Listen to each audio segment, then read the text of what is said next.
สิขอเงินน้ำเจ้าได้ โอ้ เอาบัตรเงินเพิ่น10,000แล้วมั้ยเงิน เอาน้ำเจ้าก็มีบ่มีบ่ บ่มีเด้ เออ ขอเนี่ยจะเอาเงินเพิ่นไป500,000มาโลด เอานี่ของเพิ่นก็ได้เงินให้กินนี่ถ้าไปเติมเงินโอเคพี่น้องเอ้ยสบายดี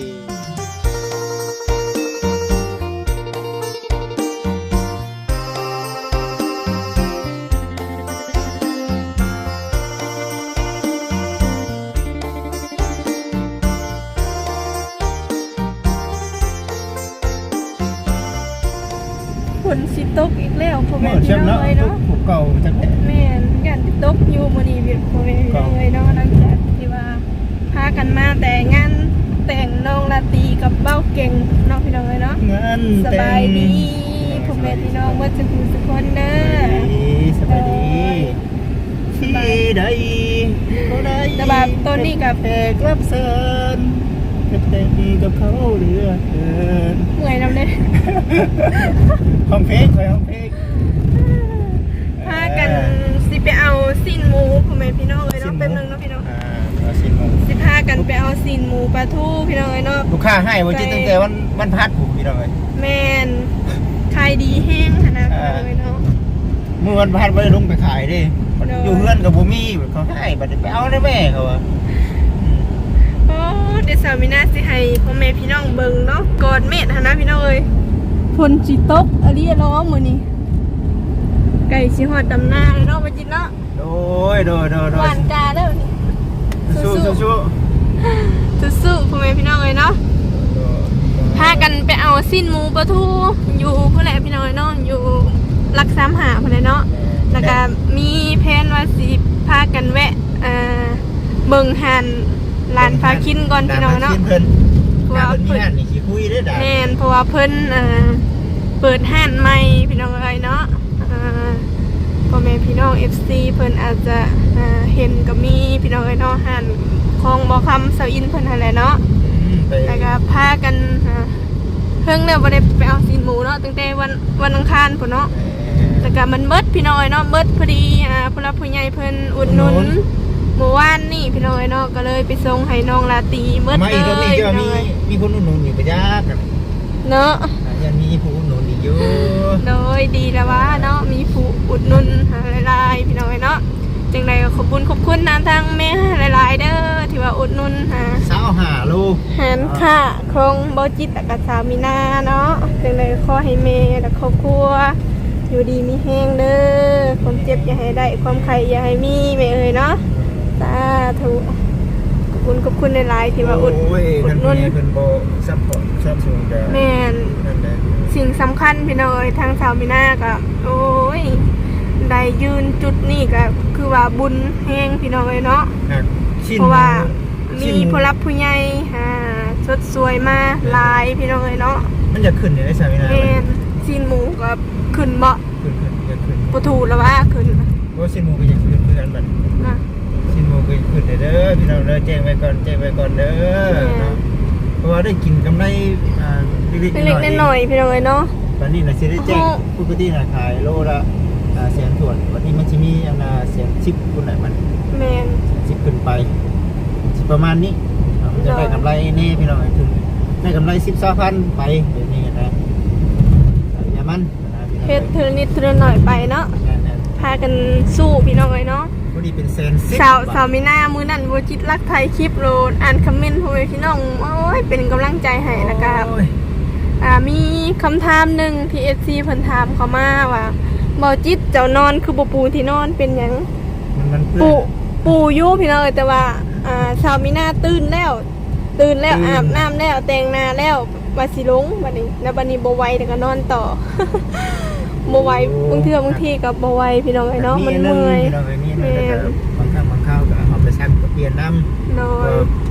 ผ้าปูที่บอลเฮามันมีอันเดียว เนาะแล้วก็พากันลงตลาดต่อพี่น้องบางทีก็พากันเมื่อยอยู่พี่น้องเนาะเห็นได้ซะ หาเงินเนาะ แม่นเมื่อยอยู่พี่น้องแต่ก็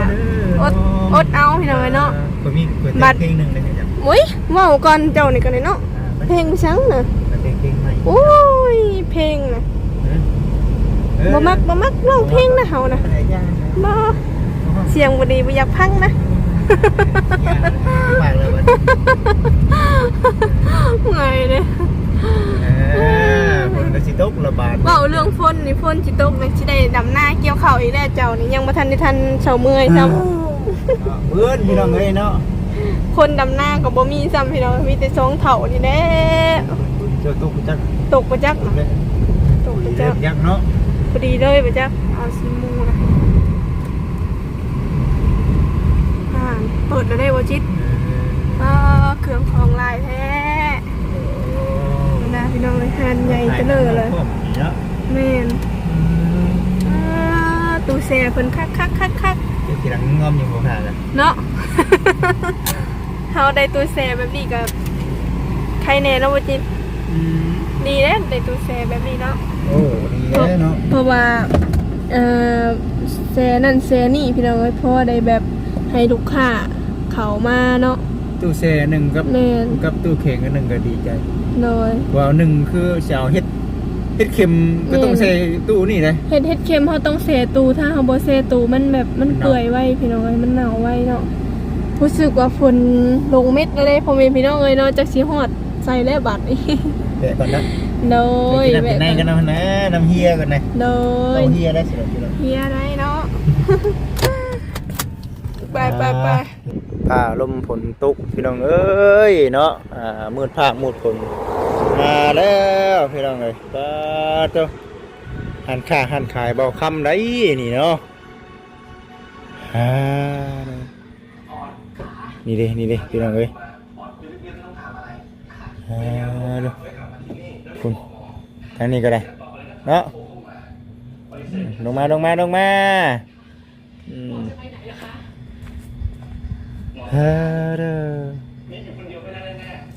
สุดยอดพี่น้องเลยมันอันนั้นเนาะมันเอาเลยพี่น้องเลย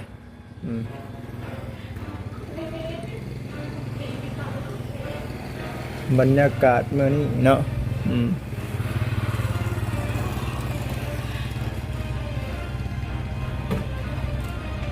ใช่ไหม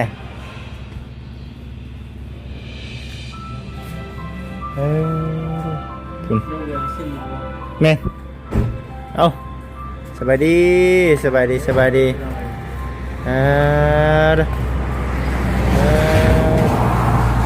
คือมัวแท้เป็นอย่างคง มัวเนาะ เป็นน้ำกล่องเจ้าประจักษ์ เนาะ เจ้าคือบ่เสร็จเลย ก็มาให้ปลาคินดินอนเลยนอนเลยป่ะ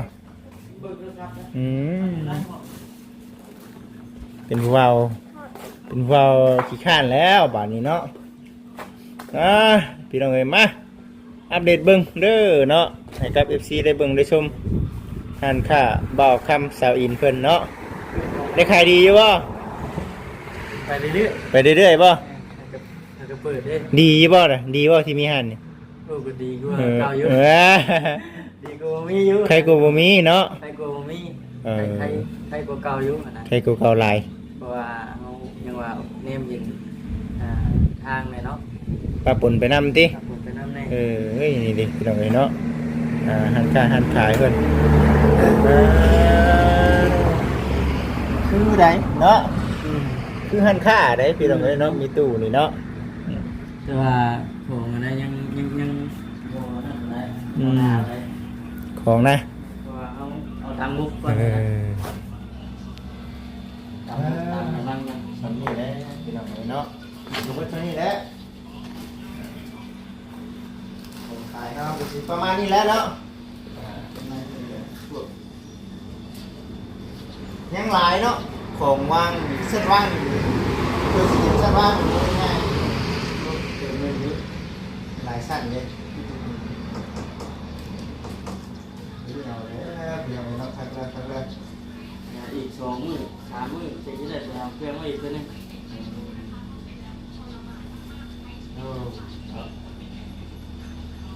นี่เด้พี่น้องเอ้ยเนาะดีได้มาเด้ แรงที่ว่านี่แหละหาทีมงานมากิน เด็กกินหน่อยแล้วอยู่นี่แหละ คำคูณมาคำคูณ มาคำคูณ บอกอะไรเนาะไม่ได้กินหน่อย ไม่ได้กินน้อยแล้วกินหลายเด้อค่ะ ได้หมดกินเนาะ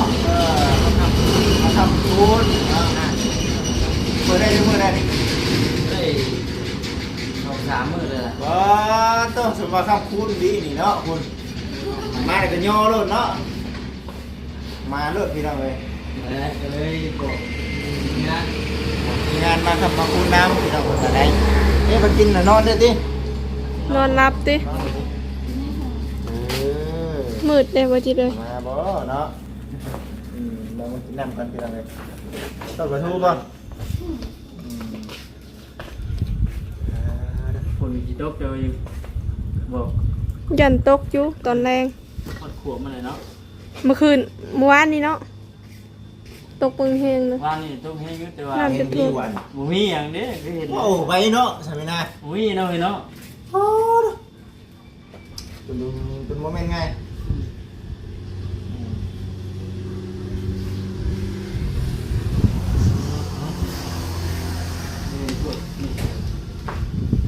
เฮ้ยเบิ่งมาเบิ่งดูนี่นะสามีนาจะวางนี่ก็จะวาง หึ นี่ ก็เล็มปังหันบ่ ขนมปังบ่ไปกินไข่เล่น ไง ไง ที่มึง นี่ขนมนี่นะเพิ่นอยากเห็นนะอยาก ที่ เห็น อยาก นะ เอามา อันนี้นะเอามาชี้ใช่ เขาเจ้ามาอยู่ไกลท่านนี่เขาเจ้าเอื้อนใช่แล้ว บ่เออ อันนี้นะก็เล็มบ้านบ่ได้เฮ็ดเองเนาะอันนี้นะ โมเมนต์ก็ได้เฮ็ดเองได้ อันนี้ก็บ่แม่นเฮ็ดเอง อันนั้นรอเท่าไหร่นี่ โดน2,000 เออ อันนี้บ่ อันนี้เกิด2,000 อืม ชิมเบิ่ง ชิมเบิ่ง มันกาแฟบ่มันออกสีกาแฟเดี๋ยวๆชิมเบิ่ง อาจจะชิมอันนี้ บ่ค่อยนั่นดิหากกินยาเมื่อคืนนี้ให้เจ้าชิมก่อนปึ๊บปึ๊บก็อย่าเผาให้เบิ่งนี่ หอมเด้ เออ เป็นโรคเขาเห็ดนะ ฉันเขาชี มีเครื่องมันบ่ มีเครื่องเนาะ มีเครื่องมีโฮงมัน เอ ก็เลย อ นะ ยังบัดนี้ บ่เย็นในคืนนึง บ่เห็นคืนเงินเห็นบ่ ยินดีด้วยเนาะ คำว่าเวลาเฮาเอามานี่เฮาสามารถเฮาแชร์ได้นี่ของบ่จิตนี่มันกินอาหารชดน่ะมันมา มันอยู่ร่วมกันอยู่บ่ จะกินสิ้นจะกินปลาทูมันได้ขาย บ่ได้เฮ็ด อืม นี่ก็มี2รสชาติ นี่ 2แบบ ว่าแล้วก็ไล่ได้ย่างเสียย่างนะของข่อยนะน้ำแข็งก็ยังเขาลูกค้าก็ยังบ่ชื่อได้เอามันข้าวแห้งได้บ่ครับมันต้องมี2อันคือของเจ้ามี2อันแม่นบ่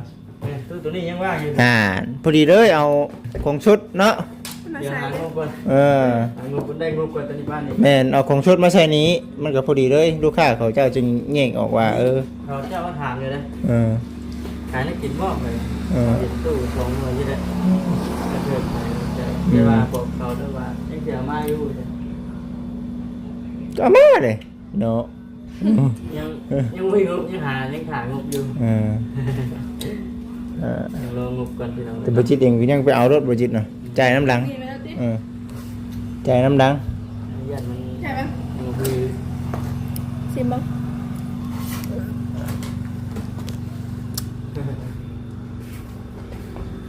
ถ้าว่าเย็นในคืนนึงไหมฮะเย็นบ่เย็นบ่ เย็นได้เนาะ แซ่บอยู่เนาะ มันใส่กะทิหลาย แซ่บได้เป็นบ่ บ่เป็นเนาะมันมีเครื่องมัน บ่ จะมีพวกมัน มาอัปเดตห่านบ่ค่ำพี่น้องเอ้ยเนาะจังใดก็ได้กำลังเริ่มเริ่มต้น นี่เด้อฝากกายไปไกลมากก็อุดหนุนได้ ฝาก FC เพิ่นอุดหนุนนำในเด้อเนาะ บ้านไกลเคียงเห็นเนาะ มีมากเลยก็มีเทระอยางเนาะ มีอยู่ คือบาทแล้วอยู่แบบนี้พี่น้องเอ้ย 10,000บ่เรานะ หึ เราขึ้นแล้วบ่ เรา เอาบ้านเพิ่นเคยชื่อในนี่ก็จัดไป เรามันขึ้น บ้านเพิ่นเคยชื่อในนี่ก็เอาไปเนาะขายบ่คือกันแล้วพี่น้องเอ้ยแต่ละบ้านแต่ละเมืองได้ไปเรื่อยๆเนาะพุ่นมาอยู่โซนนี้แล้วบ้านอยู่โซนนี้แล้วบ้านนี่พี่น้องเอ้ยพุ่นมีปองปลามีไข่เนาะ ปลาเด็กมาพริก เกี่ยวกับเด็กเป็นงูอยู่ เกลือปลาเด็กเป็นนัวอยู่นี้เนาะอืม งูอยู่ไอ้ว่าอยู่ว่ามันประจำวันนี้ได้เนาะมันผ่านไป แต่ว่ามันคือแปลกๆใช่ป่ะครับ เด็กเลย ชิเจ้าลองเอาหนามาสี่ลองเบิ่งด้วย ขนาดเลยขนาดฟินหนาที่ แม่นเอาทั้งหลังตู้เย็นใส่ผ้าเป็นยังวะอยากให้คนไกลมาเห็นบ่เอ้าเขา ถ้าคุณแน่มาจังเห็นว่าจะจอดทางเลยนะแน่มาคุณเห็น ยุฮะ เห็นอยู่ว่ากินบ่ ยันว่าเขามันคือสีขาวแบบเพราะว่าเขาอยู่ห้านเขาเจ้าก็ฮู้อยู่แล้วเห็นตั้งเทินๆอยู่เนาะเอาทรงสีสบายหนึ่งมากับเรื่องที่ลูกค้าย่างไกลมาเรื่องที่ก็คือว่าแล้วเนาะมาสิแล้วก็ต้องขึ้นสิจะว่าแล้วแต่ผู้จัดการห้านเด้อนี่แหละพี่น้องเอ้ยเนาะก็ เติมหนึ่งเนี่ยในสนิทกันนะ โอ้ยมัน แน่มันพี่คือ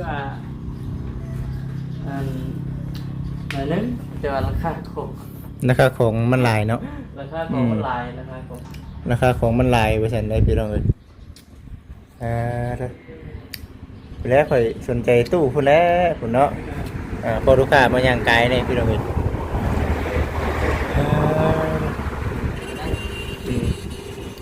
งัว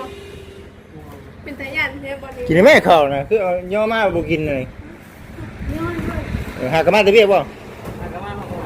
อืม ไปเว้ยให้อ่านมัน ฮะ ไปเว้ยให้อ่าน ไหนอ่านบ่ เพราะว่ายังไม่มีใครได้เข้าไป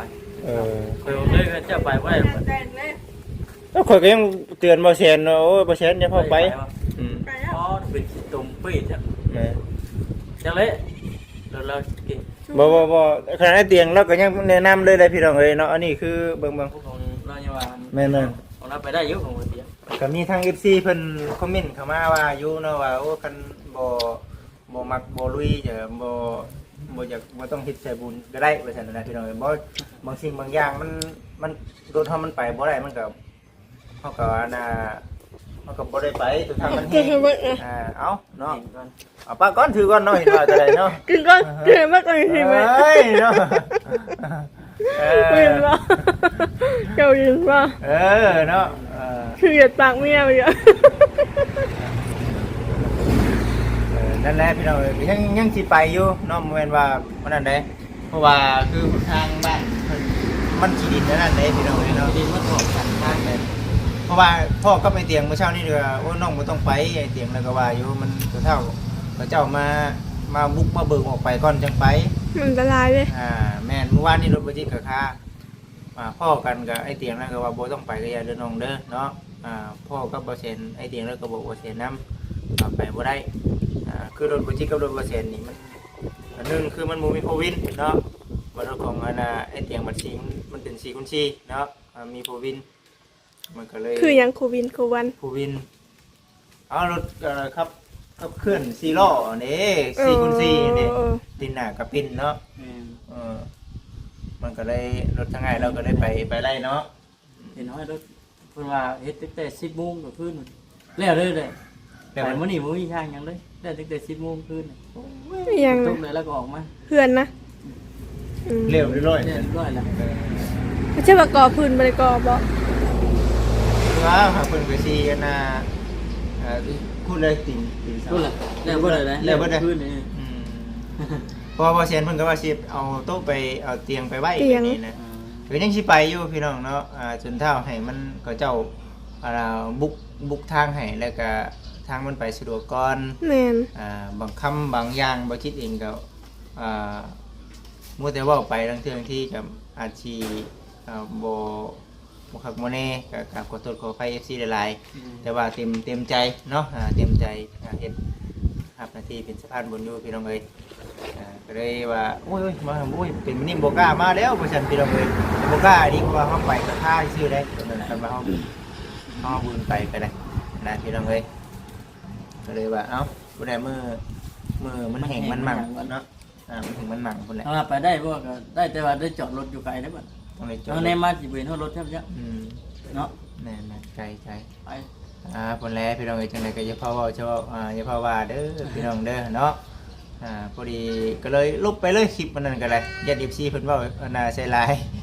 ล คลิป บ่ คลิปนั้นข่อยลบเล่นๆน่ะเอากับเป็นคน PC อยู่เนาะบางอย่างก็ได้แต่ว่าเอา